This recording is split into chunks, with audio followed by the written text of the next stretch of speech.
Ngiyaphila uMr Xolani Msando lensizwa yakhona la eNanda kodwa isezweni laseMoy River kakhulukazi kule point yokuthinta abantu bokuhamba ngizochaza mina thina abantu base South Africa sihlukumezeke kakhulu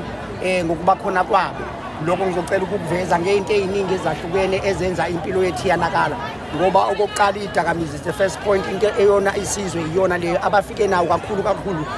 bese kuba nezinto eziningi ezobugebengu ezikhona phakathi kwabo empilweni ezimfihlo ngoba uthola abanye kuney'cubu zabantu kunento ethile so la eSouth Africa sisebenzi ngento efana naleyo angisho ukuthi abaxoshwe bahambe but umthetho welizwe lase-South Africa melithi mawuthi umthetho abahambe kodwa uma kuvumeleke ukuthi abahlale akube nohlelo lokushintsheka kwezinto ngendlela izinto abezihamba ngayo mina ngunjiniya wezokwakha ngimasters endala ngiphethe amathalente wonke ngiyacula ngiyadansa namanje bengithi ngizoperforma la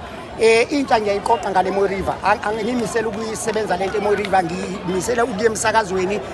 ngihamba indawo ngendawo ngoba inhloso enkulu ukuthi sisebenze amakhono abantu banephiwe banamakhono banamathalente lezi zinto azisebenzi ngenxa ukuthi thina abantu abadala esinawo lamathalente nomqondo ophelele ukuthi sikwazi ukunika labantwana isikole asikwenzi lokho isikole esinazo sokuthi siphuze utshwala senze izinto eziphambene ezingebona ubuzali noma isakhiwo somuntu ukuze umuntu akwazi ukufunda into right so ngalo ndlela mina eyami indima engizoyidlala eSouth Africa yonke hayi eMoy River ngokuzalwa ngalethi ngwale eNanda kodwa sengaba seMoy River so mina ngizofuna ukuhlala nabantu abasha ngikhulume nabo ngokuthi azazi ukuthi uma ezelwe uyini umuntu uma ezelwe ufana nembewu etshaliwe ekufanele imile uma imile iyanakekela ichelelwe ibuyisela umhlabathi yenziwe isithelo isihlahla esizoba nezithelo ngalo ndlela abantwana ubona kunakele kuthina so mina ke nginikele ngami ngiyavolontiya njengana manje ngingenile la ngithatha amaphepha ngiya kumasipala waseMpofana nginabantwana abashaya ingoma mina ngiyacula myself ngiyayicompozela ngiyayibhalela yonke into ngiyazenzela nginezinto eziningi ezama sports enginazo njengoba nama relay ngifuna bangene kodwa bagijima ngiyabaqoqa into ethi sports ngiyiphethe ngiyabacollecta ngizokhanda abantu abazokwazi uassessa labantu sengipheke bona sikwazi uqoqa intsha kakhulu ezikoleni ngifisa ukungena ekhulumeni ngingene ku Department of Education ukuyofundisa abantu ngoba othisha abafundisa indaba yekusasa lengane but isimilo asikho lento kuyiyona yenza ukuthi umuntu azazi ukuthi umuntu uyini lento ethi umuntu the first thing ukuba umuntu into yokuqala ukuthanda abantu the first thing okwesibili ukulalela okwesithatha inhlonipho bese umuntu abe umuntu ngalozo zinto umuntu uyakheka umene indlebe zokulalela ngoba usuke ethole uthisha uzomassessa amvula umqondo endleleni ahamba kuyona akwazi ukumbuyisela esimweni sokuba umuntu ngendlela efanele engisho ukuthi ke bafowethu esayidini labantu bokuhamba anginalo elibi ngabo but ngibeka indlebe ukuthi inezokwenzeka kodwa mina njenganonjiniya omakhe umsebenzi sekuphela iminyaka mhlawumbe ewu6 ngingasebenzi ngakadouble story namanje uzobona khona la noma ilahlekile ifoni khona kodwa ukuslap sedouble story ngiyacula ngiyadansa ngumdlali webhola esikoleni ngiyaziwa nje ngijumile na TV mebe ngibona basho ukuthi sasimbonile nasesigele bengumuntu obemodela ngiparticipate so nje ngimasters cela ungena emadevini ba khulumela kusekuphele 6 years ngingasebenzi ngihlupheka nekhono kodwa futhi manje uzokwazi ungahambisani ukuthi abantu bafika ukuthi abahambe imake ngichaza kahle lokhu akukho la ngisayida ngakhona ngimene into enodwa ukuthi umthetho angihambe ngawo but mina bangihlukumezile mawuzwile mangiqala ngishilo ngathi kuningi okusiphazamisile ubukhona babo but mina njenganomuntu omhlala ngijwayeze lonto iapartheid angiyisebenzisi ngisebenza ngeqiniso lokuthi umuntu uwumuntu njengoba umuntu uyakhiwa aboniswe anikwe indlela yokuhamba neyokuphila efanele angijwayeze lonto so ke nami angibathandi mangikhuluma iqiniso ngoba ngiphazamisekile empilweni mangikhuluma iqiniso ngifuna ukusho lokho kodwa anginawo ama-powers okuthatha i-decision ngokuthi bahambe noma bangahambi but akuhle kuba khona kwabo ezweni lethu ngoba ngempela ezinye izinto thina abantu base-South Africa sigcine sesihlupheka wabusa bona njengamanje-ke kubuhlungu-ke kuthina lokho but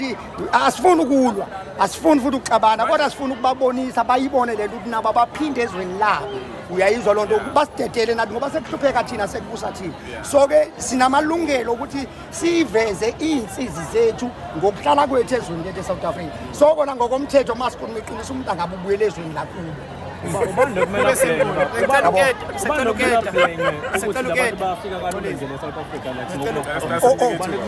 abona uhulumeni usidayisile finish and done.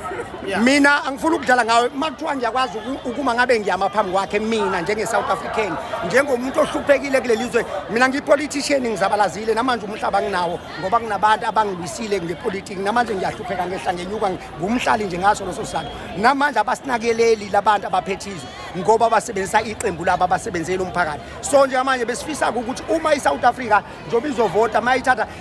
sithola iqembu elizokwazi ukusebenzela abantu thina sikhona singama professional lezi zinto kade sabanaza ngabe intsha injena amakuthoba state masifika eminyangweni masibuka njengamahlali basibukela phansi isithunzi sethu kuba umuntu asifo kanti siphethe amakhono nobuchule nobuchwepheshe ekwenzeni izinto zeSouth Africa zibe zinhle mina ngiphethe ubuhle beAfrica bonke zehole so ke ame masters la ingqondweni but angiyitsheli ngiyisazi angithi uyayizolona so ke abantu banalento ukuthi akubuke ngamehlo kanti ubuka umuntu orongo ongamazi kusasa usize empilweni yakho kodwa ngokuzitshela kwakho ngoba ayikho into ebaleke nje ukuthi uzehlise uma umuntu uride impilo nokwenzeka kwezinto ngendlela efanele angithi uyayizolona ayikho into ebaleke njengenhlonipho nesizotha ukuze ube umuntu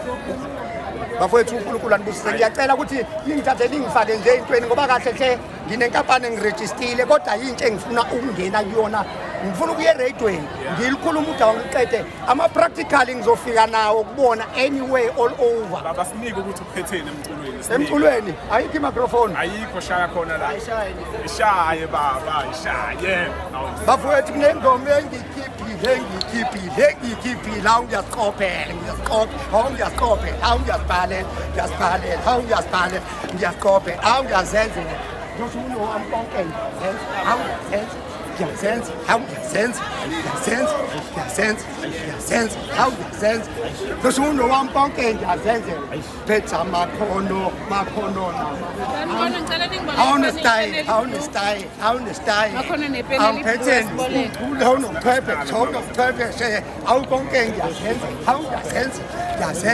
okay phetha hayi kancane ukuthi ngithole kabi ngiyeke emotini but nginezinto enjalo ngiyayikhophozela ngiyazibhalela ama-reading yonke into ngiyazenzela angithi uyayizwa lona mfethu ikona ngithi ake ngibathinte eminyangweni njenganamanje kavele eMoriva khona ngishoda ngale instrument ney'dingo zazo zonke izinto ey'thinte kodwa-ke entsheni ngizongena eminyangweni ngifuna iy'teka bebhola ngibahlanganise kube ney'teka abacula abamodelayo ama-beauty contest ngizobahlanganisa ngazi ngiyangikumpo ofana municipality okay yes baba ngibona uhamba nabo bakhala ngesikhathi mhlawumbe baba into engayisho ungabaleki njengoba ufisa ukuthi uphumelele ngathi mina ngicela ukugxila kakhulu ku-social media o-TikTok, Facebook ngabe ukhona ney'nkundla zokuxhumana lutho mfethu inkolo yami ngiyiNazareth ayingivumeli kodwa ngingamthola umuntu ngiyinkosana kaBhombela mfethu umculo oculayo uyisipansula nominiga nje mina ngathini mfethu ngicula igospel ngicula i-hip hop ngiyawumix umculo la kaShembe uShembe uqoqa abantu banamakhono banamatalent ukholwa akusho ukuthi awudansi akusho ukuthi ikhono lakho ulisebenzisi lokho uNkulunkulu wakucala kubantu mina bo manje ngizothola ichance ukutshela abantu ngoShembe ukuthi uNkulunkulu ngidlulile emhlabeni mina ummuntu owufakazi ukuthi uShembe uNkulunkulu umongcwele ngidlulile emhlabeni ngathi mangibona umphefumulo wami uphuma uyahamba ukugcina baba ukhuluma ukuthi wena uyiNazareth amen kodwa ucula hip hop lapha kwi-hip hop uma be-rapper baye bashaya amasayini ukuthiwe awama-satanist awucabanga ukuthi bangathi abantu iNazareth lashaya amasayini ama-satanist lalela-ke mfethu kuleyo phathi ngicela ukutshela uNkulunkulu yena osidinga amakhono namathalente ney'phiwo lezi phiwo ziyasetshenziswa akukho okurongo kusemhlabeni kwadalwa uNkulunkulu kodwa inhliziyo ekholwa kumuntu akubona ukwenza so-ke lokhu kuyikhono lami ithalente lami futhi ngizokwenza ngenhloso yokusiza intsha ukuze ibone ukuthi ngale kokusebenza kodwa ngomqondo ngomlomo wakho uyakwazi ukwenza ngey'nyawo zakho uyakwazi ukuphila